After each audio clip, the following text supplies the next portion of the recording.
తెలంగాణలో కులగణన దుమారం కంటిన్యూ అవుతోంది. రాజకీయమంతా ఇప్పుడు గాంధీ కుటుంబం చుట్టూ తిరుగుతోంది. సీఎం రేవంత్ రెడ్డి చేసిన వ్యాఖ్యలకు కొనసాగింపుగా మాటల తూటాలు పేలుతూనే ఉన్నాయి. బీసీ కులగణనపై పవర్ పాయింట్ ప్రెజెంటేషన్ సందర్భంగా ముఖ్యమంత్రి రేవంత్ రెడ్డి మోడీ కులాన్ని ప్రశ్నించారు. మోడీ పుట్టుకతో బీసీ కాదని లీగల్లీ కన్వర్టెడ్ బీసీ అని అన్నారు. ఇదే ఇప్పుడు తెలంగాణ రాజకీయాల్లో చర్చకు దారితీసింది.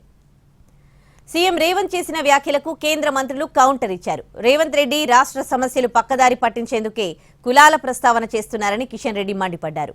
బండి సంజయ్ ఓ అడుగు ముందుకు వేసి రాహుల్ గాంధీది ఏ కులం ఏ మతం అంటూ ప్రశ్నించారు. దీనిపైనే ఎమ్మెల్సీ ఎన్నికలకు వెళ్లామంటూ సవాల్ విసిరారు.